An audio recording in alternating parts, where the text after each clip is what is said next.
Greetings, programs. This is a pre 1.0 recreation of the Quantum Factory from the Quantum Tech video. In this video, we will walk through a shot-by-shot recreation of the Quantum video, and then I'll share some insights I discovered while making this. This first shot was nothing but trial and error. Getting the road to line up perfectly with the video took forever. While making this shot, I discovered my first mystery. I was unable to find the support beams used to hold up this portion of the factory. It's possible these are individually placed beams, or it could be a new visual support structure. This shot gave me a reference from which I could piece together the depths of the rest of the factory. This shot is interesting as this factory has no visual entry points for whatever the purple item is fed into the constructors here. But the purple item shown in the video is probably just delivered through the floor. The purple stuff coming out of this conveyor belt appears to be passing directly through the factory behind us. You'll see this in a later shot. It appears to just pass through the factory. I suspect that the purple stuff is fuel for the factory that we'll see in a moment. This shot was fun as I originally built this part of the factory one foundation too far to the left and then had to completely rebuild it. Several people have mentioned this Smart Splitter's open end looks a little different. And I discovered that it's just a tightly packed conveyor lifter.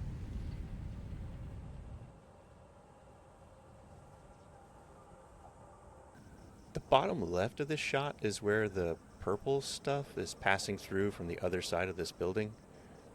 You can see here the aluminum sheets coming from the same building, which then enters this mystery building along with the quaternium ore over there. I was originally confused by the placement of this splitter here, but discovered you can place a conveyor a single step up if it has a belt to snap to.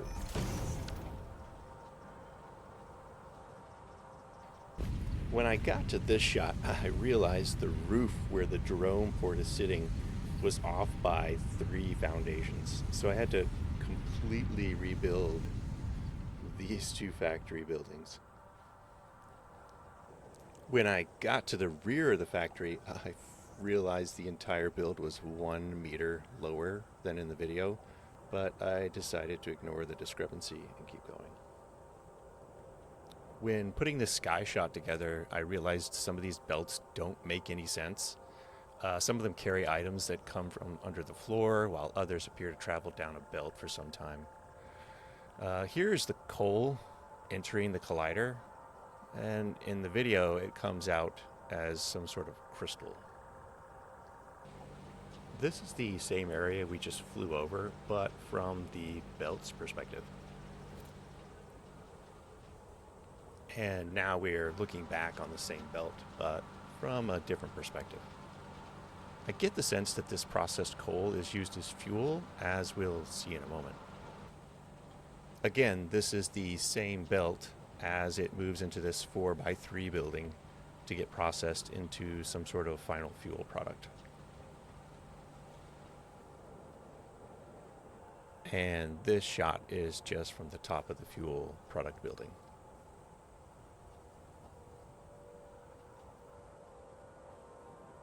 These manufacturers are making quantum computers, which feeds into what everyone is calling the quantum encoder that sits right behind us. Right here, in fact. You can see this fuel factory output is going into the encoders.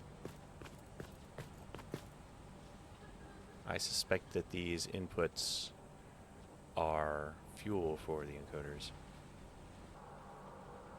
I suspect that this shot was intended to show off the gas and the item that the quantum encoder is producing.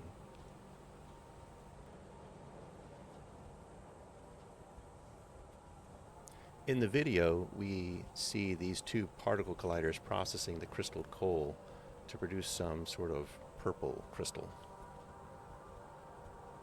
This is just a long shot of the same collider we just saw in the previous shot.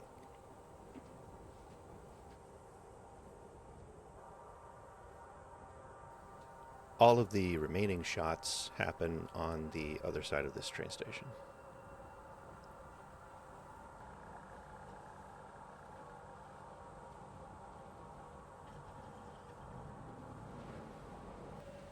In this shot, we get a look at the new thingy being produced by this manufacturer and the nuclear pasta. We also get a glimpse of some nuclear waste following this belt up to the final collider, which produces the IKEA lamp. To review, there are several nonsensical things on this map, and for sure Snut mentioned in the live stream the factory was intended to only show off manufacturing the items and not as a functional factory someone would build. That being said, there are a few items that I thought might be worth mentioning. For instance, these fluid buffers don't appear to have any use. And the purple item created in this factory appears to pass through this building, and we never get a peek inside this building. We only know that this building outputs aluminum or aluminium. And I don't believe the inside of this building can house an aluminium factory in its entirety. So this building appears to have no purpose. Neither does this back entry here, but it is in the video. Nor does this metal structure appear to have a purpose.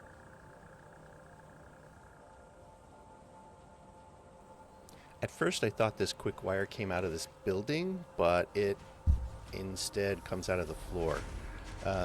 Same here with the copper sheets. The copper sheets appear to come out of the floor and then make this kind of long trek over here where they're finally consumed.